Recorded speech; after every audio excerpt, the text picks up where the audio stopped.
दिल लगी भूल जानी पड़ेगी, तुम्हें दिल लगी भूल जानी पड़ेगी, कभी दिल किसी से लगा कर तो देखो।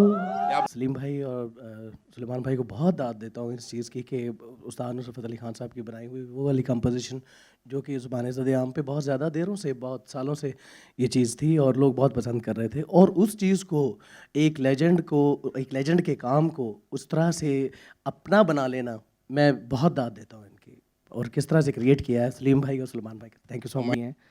तो बहुत टाइम से I was in touch with him के हम किस टाइप का गाना करें, कुछ नया गाना बनाएं या नुसरत साहब का कोई गाने को हम रिक्रिएट करें। तो फिर ये गाना उन्होंने मुझे भेजा कि दिस इज़ अ वेरी बहुत ये गाना बहुत यहाँ पे महफिल्स में और इनके शोज़ में बहुत पसंद किया जाता है, तो इसको हम क्यों ना रिक्रिएट करते हैं। तो नॉर्मली जैसे हमारा ट्रेडिशन रहा है कि हम नॉर्मली गाने को रिक्रिएट मतलब आजकल रीमिक्स करते हैं लोग, लेकिन we have got this fashion कि हम इसको रिक्रिएट करेंगे विद न्यू लिरिक्स।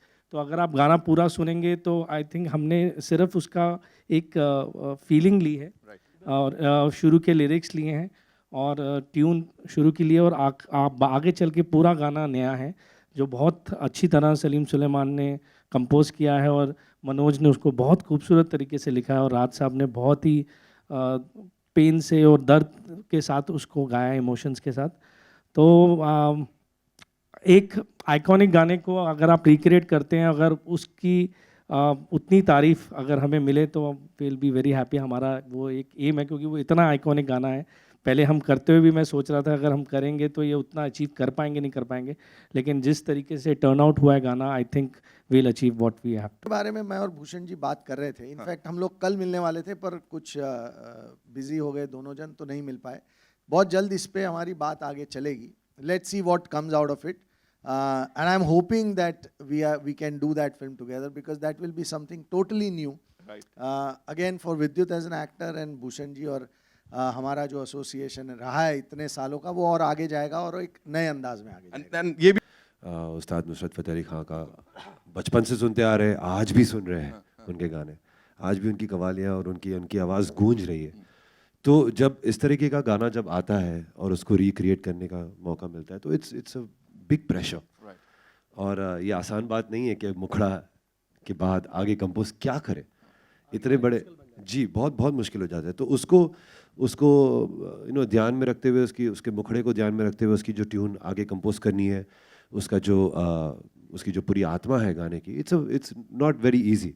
तो of course we want to make sure कि गाना अच्छा भी हो, पॉपुलर भी हो, पर उसके साथों साथ उसमें वो दर्जा भी रहे जो खान साहब ने जो बनाई है जो चीज़, तो वो मुश्किल बात है। स्पेशली जो लोग म्यूज़िक जानते हैं, जिनको समझ है, जिनको उनके काम के बारे में पता है, नुसरत फ़तेह अली खान साहब के बारे में, तो उन लोग के लिए बहुत मुश्किल है। तो हमारे लिए बहुत मुश्किल बात थी कि वो ठेका भी ले आए, वो ग्रूव भी ले आए, वो ट्यून भी उसको एक लेवल से थोड़ा आगे ले जाए, और ऐसा भी लगे कि मॉडर्न भी लगे और उसके साथों साथ ट्रेडिशनल भी लगे। So that was difficult job, but when जब नीयत सही होती है तो सब कुछ सही हो जाता है। सब कुछ सही हो जाए। इसको सलीम भाई ने भी बोला कि ये एक लेजेंड्स के वर्क को आगे लेके जाना अपने काम के ज़रिए वो बड़ा मुश्किल होता है। तो मैंने इसमें जो नई चीज़ पाई वो ये था कि अंतरा जहाँ से उसका जो नेक्स्ट वर्स है वो शुरू होता है, वहाँ पे कोई महारता के साथ वो चीज़ को एग्जैजुरेट नहीं किया गया गायकी के साथ, सिर्फ कॉर्ड सेंस जो है वो उसमें सलीम भाई ने, सुलेमान भाई ने यूज़ की, जो कि मुझे बहुत अच्छी लगी, जो भैरवी में एक्चुअली आ रही होती है, जो कॉर्ड्स आ रहे होते भैरवी में वही यूज़ किए, और उसके बाद वो अपने उस मकाम पे आ जाता। मुझे बहुत अच्छा लगा इसको। नहीं, सवाल ये था कि उन महफिलों के बारे में अगर आप ज़रा जिक्र करें। वो जो महफिल खान साहब के साथ गाई हुई वो उससे स्लाइटली डिफरेंट हो जाएगा ये, क्योंकि अब ये एक सॉन्ग की तरह आप लोगों के सामने आएगा। तो इसको लाइक आप इस तरह सुन सकेंगे कि जैसे ओरे पिया, यानी लाइक वो उस जॉनरा में इसको लेके गए हैं। Huge Nusrat Saab fan. So when Priya called me and said, this is this single that we are doing, and Rahat Saab has sung it, and Vidyut is in it, I just jumped and said, yeah, I'll do it. I mean, I didn't have to think about it too much. And of course, Kiran sir was, going to direct me, and his work is legendary. And I told him also, that I'm just so happy that you're shooting because I know I'm just going to look really nice. As far as the preparation was concerned, Vidyut is here. He will testify कि हम दोनों ने बड़ी rehearsals की. Kiran sir is a very exacting director. तो जो खासकर जो सीन सबको बहुत पसंद आया है उसकी हमने काफ़ी एक वर्कशॉप टाइप मिनी वर्कशॉप की थी. And I think that helped because that chemistry or whatever you're talking about, if we didn't spend that kind of time together, तो शायद हो नहीं पाता. मनोज से मनोज कहेंगे इसके बारे में. इसकी जो ओरिजिनल लिरिक्स थी वाज तुम्हें दिल लगी भूल जानी पड़ेगी, मोहब्बत की राह में आकर तो देखो. तो ये इसकी ओरिजिनल लिरिक्स थी. तो फिर मनोज ने कहा कि अगर हम गाना चेंज ही कर रहे हैं, आगे बढ़ा रहे हैं, तो क्यों ना इसके लिरिक्स भी चेंज किया जाए. तो why did you think of changing it? जिम्मेदारी से बड़ी इज्जत से हाथ लगाते हैं. हम कुछ बदलने के लिए नहीं बनाते कि कुछ और इसका अंदाज़ हो सकता है, ये कहने के लिए हम नहीं उसको बनाते. हम सिर्फ इसलिए बनाते हैं कि आज के ज़माने में ये जो इतनी कल्ट चीज़ है, अगर इसको थोड़ा सा ट्विस्ट दे के, थोड़ा सा नया फ्लेवर दे के पेश करें तो वाइडर ऑडियंस तक पहुँचेगा. हमारे वो बच्चे, हमारी वो जनरेशन जिन तक ये गाने नहीं पहुँचे हैं, उन तक पहुँचाने की कोशिश होती है एक नए अंदाज में, जो हमेशा टी सीरीज़ करता आया है. तो इस लिरिक्स बदलने के पीछे बहुत सीधा सा मकसद था कि हम थोड़ा सा इसको कंटेम्प्रेरी बना पाएँ और जो पुरानी चीज़ें हैं उनको इंटैक्ट रखते हुए.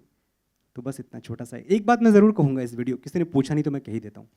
ये वीडियो ना एक बहुत प्यारा सा मैसेज है. ये मेरे ख्याल से एंटी ब्रेकअप वीडियो है. हम लोग ये बड़ी जल्दबाजी होती है ना हम लोगों को कि आज रिश्ता बनाया, कल ब्रेकअप किया, परसों कहीं और आगे बढ़े.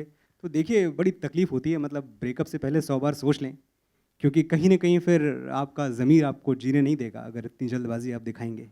But I have to add something to that what you just said, because when we were shooting it, विद्युत हमेशा परेशान रहते थे कि यार मैं MC पे तो नहीं लगूंगा ना, कि you can't go, you have to stay here, तू जॉब पे कैसे जाती है. And I was worried कि मैं irritating girlfriend तो नहीं लगूंगी ना, कि no I have to go and whatever.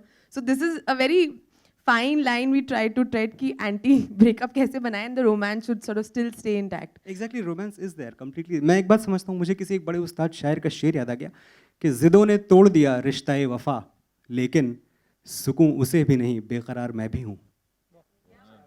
ज़िदों ने तोड़ दिया रिश्ता-ए वफ़ा, लेकिन सुकून उसे भी नहीं, बेकरार मैं भी हूँ. ज़ुबान कहती है सारा कसूर उसका है, ज़मीर कहता है कुछ जिम्मेदार मैं भी हूँ. क्या बात है, amazing. Thank you.